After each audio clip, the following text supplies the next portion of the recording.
காதலித்தால் என்ற ஒரு காரணம் காட்டி தந்தையே அந்த மகளை கொலை செய்திருக்கிறார். இது சரியா தப்பா என்றால் யாரும் யாரையும் கொலை செய்யறதுக்கு எந்த விதமான சக்தியும் அல்லாஹ் கொடுக்கல. அவர் தப்பு செய்திருந்தால் கூட, விபச்சாரமே செய்திருந்தால் கூட ஒரு அரசாங்கத்திடம்தான் அந்த தண்டனையை வாங்கக்கூடிய அதிகாரம் இருக்கிறார். தனி மனிதன் எடுத்துக் கொள்வதற்கான எந்த அதிகாரமும் இல்லை. ஆனா இதை பற்றி கருத்து கேட்டா அந்த கருத்து எப்படி சொல்லப்படுகிறது என்று பார்த்தால் அதுலாங்க அவர்களுடைய பாரம்பரியத்தை காப்பாற்றுவதற்காக அந்த முஸ்லிம்கள்லாம் இப்படித்தான் கொண்டுடுவாங்க என்று ஒரு உயர் அதிகாரி, ஒரு பெண் உயர் அதிகாரி சொல்கிற அளவுக்கு இருக்கிறது என்றால் இங்க நமக்கு கோபம் வருது, ஆத்திரம் வருது. இஸ்லாத்துல எங்க அப்படி பண்ணிட்டாலே அப்படின்னு கோபப்படுறோம். ஆனா திருப்பி ஒண்ணு சிந்திக்க மறுக்கிறீங்க. எதை சிந்திக்க மறுக்கிறோம் தெரியுமா? அந்த பெண் அப்படி பேசுவதற்கு எது காரணம்? அந்த பெண் இஸ்லாத்தை பற்றி தெரியாததான காரணம்? இஸ்லாம் என்பது ஒரு மனிதநேய மிக்க மார்க்கம் என்பதை சொல்லாததான காரணம்? இஸ்லாத்துல பெண்ணடிமைத்தனம் இல்லை என்று அவருக்கு எடுத்து வைக்காததான காரணம்? பெண்ணுக்கு உரிமை இருக்கிறது எந்த அளவுக்கு 1400 ஆண்டுகளுக்கு முன்பே பெண்ணுக்கு எப்படிப்பட்ட உரிமை கொடுக்கப்பட்டிருக்கிறது? அல்லாஹ்வுடைய ரசூலுடைய ஒரு பெண்மணி வந்து நிக்கிறாங்க, நேற்று கல்யாணம் நினைச்சுக்கிறாங்க, ரசூலுல்லாஹ் சந்தோஷம் வாழ்த்துக்கிறாங்க. ஆனா அவரோடு நான் வாழ முடியாதுங்கிறாங்க அந்த பெண்மணி. கல்யாணம் முடிஞ்சிச்சு ரசூலுல்லாஹ் சொல்றாங்க, வாழ்த்துக்கிறாங்க ரசூலுல்லாஹ். அதுக்கு அந்த பெண்மணி சொல்றாங்க, நான் அவரோடு வாழ முடியாது. ஏன் ஒத்துக்கிட்ட? அடுத்து கேட்கிறாங்க ரசூலுல்லாஹ், ஏன் ஒத்துக்கொண்டார் அந்த திருமணத்துக்கு? என்னுடைய தாய் தந்தையர்கள் வந்து வற்புறுத்தினாங்க, அதனால நான் ஒத்துக்கிட்டேன்.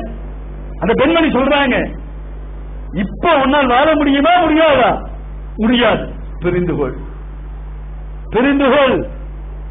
இந்த உரிமை 1430 ஆண்டுகளுக்கு முன்பு நிலைத்து பார்க்க முடியுமா? பெண்ணுக்கு ஆண்மார்க்கான கேட்டான், பெண்ணுக்கு ஆண்மார்க்கான கேட்டார்கள். இன்றைக்கு நாகரிகத்தினுடைய உச்சகட்டத்தில் இருக்கக்கூடிய பிரிட்டிஷ்காரர்கள் ஆண்மார்க்கான கேட்டான், ரெண்டு நூற்றாண்டுல. அப்படிப்பட்டவர்களுக்கு மத்தியில் அந்த பெண்ணுக்கு தன்னுடைய கணவனை தேர்ந்தெடுக்கக்கூடிய உரிமை இஸ்லாம் கொடுத்திருக்கு. இத அந்த ஐபிஎஸ் பெண்மணிக்கு போய் சொன்னீங்களா? சொல்லல.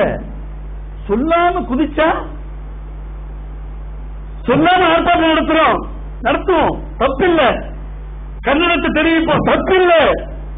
ஆனால் அப்படிப்பட்ட எத்தனை அதிகாரிகளுக்கு உங்கள் இஸ்லாத்தை பற்றி தெரியாது? நீங்கள் வைத்திருக்கக்கூடிய அந்த அற்புதமான மார்க்கத்தை பற்றி எத்தனை பேருக்கு தெரியாது? எத்தனை பேருக்கு நாம் சொல்லியிருக்கிறோம்? உங்களோடு வியாபார தொடர்பு வைத்திருக்கிறார்களே, உங்களோடு கல்வியிலே ஒன்றாக கல்வி பயில்றாங்களே, எத்தனை பேருக்கு இந்த இஸ்லாத்தை சொன்னோம்? மனிதநேயமிக்க மார்க்கம் சொல்லியிருக்கோமா? ஆனா மறுமணம் சென்ற நூற்றாண்டுல மறுமணத்தை சட்டமாக்குவதற்கு இவர்கள் படாரப்பட்டாங்க. புருஷன் செத்தா அவன் கூட உடன்கட்டை சொன்னாங்க.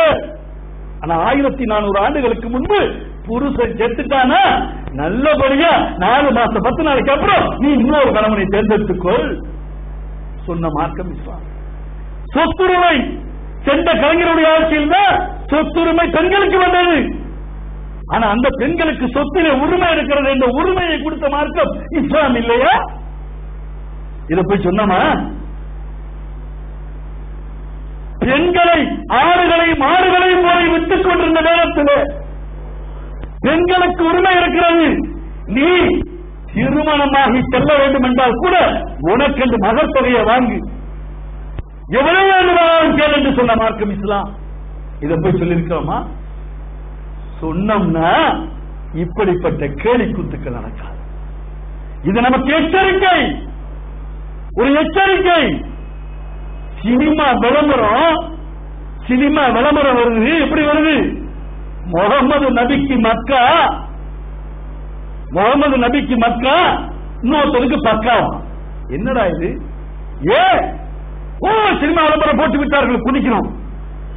சினிமா விளம்பரம் போட்டுட்டா குடிக்கிறோம். அல்லாஹ்வுடைய ரசூலை இழிவுபடுத்தி விட்டார்கள், குடிக்கிறோம். எத்தனை பேர் சினிமாவில இருந்து நீங்க இருக்கீங்க? எத்தனை பேர் வீட்டுல டிவியில சினிமா வந்து ஆஃப் பண்றீங்க? சொல்லுங்க பார்க்கலாம். குதிக்கிறமே, ஆத்திரம் வருகிறது, அதற்காக ஆர்ப்பாட்டம் நடத்த நினைக்கிறோமே, போராட்டம் நடத்த நினைக்கிறோமே. ஆனால் நம்மளோட சீந்தி பார்க்கிறவன் எந்துகிட்டே இருக்கலாம். அபுஜைகள் அழிய மாட்டான். கியாமத் வரையில அவன் பேர் மாறிட்டே இருக்கு. இந்த பிரான்ஸ் அதிபர்ங்கிற பேர்ல வந்திருக்கு. பிரான்ஸ் அதிபர் சொல்றான், பெண்ணாடி வைத்தனமா? எது? புர்கா போடுறது, சர்தா போடுறது பெண்ணாடி வைத்தனம். எது பெண்ணாடி வைத்தனம்? பெண்களுடைய மானத்தை காப்பாற்றுவது பெண்ணாடி வைத்தனமா? ஆனா எந்த இடத்துல அசிங்கமா பார்ப்பான், கேவலமா பார்ப்பானோ அந்த இடத்தை மூடிக்கொள் என்று சொல்வதற்கு பெண்ணாடி வைத்தனமா? போற இடத்துல கற்பழிப்பு நடக்குது. கற்பழிப்பு நடக்கிறதுக்கு எதிராக காரணம் கேட்டா அவர்கள் அணிந்திருந்த உடைன்னு சொல்றான். எதை மறைக்கணுமோ அதை மறைக்கிறது தப்பா? அப்ப இவர்களுக்கு சொல்ல வேண்டாமா? நம்ம யாரும் சொல்ல வேண்டாமா? சொல்லக்கூடிய இடத்திலே நான் மாத்திரமல்ல, நீங்களும் இருக்கீங்க. நீங்களும் சொல்லியாக வேண்டும், எடுத்து சொல்லியாக வேண்டும். அந்த பணி நம் மீது அனைவர் மீது சுமத்தப்பட்டிருக்கிறது. அந்த பணியை எடுத்து சொல்லக்கூடிய நன்மக்களாக உங்களையும் எங்களையும் அல்லாஹ் ஆக்கி அருள்வானாக. வாஹிதவான் அல்ஹம்துலில்லாஹி ரப்பில் ஆலமீன். அஸ்ஸலாமு அலைக்கும் வரஹ்மத்துல்லாஹ். இந்த நிகழ்ச்சி பற்றிய உங்களின் மேலான கருத்துகளையும் ஆலோசனைகளையும் விளம்பரங்களையும் நாங்கள் எதிர்பார்க்கிறோம். நீங்கள் தொடர்பு கொள்ள வேண்டிய முகவரி media world, 81 Angappan street, Mannady, Chennai 1.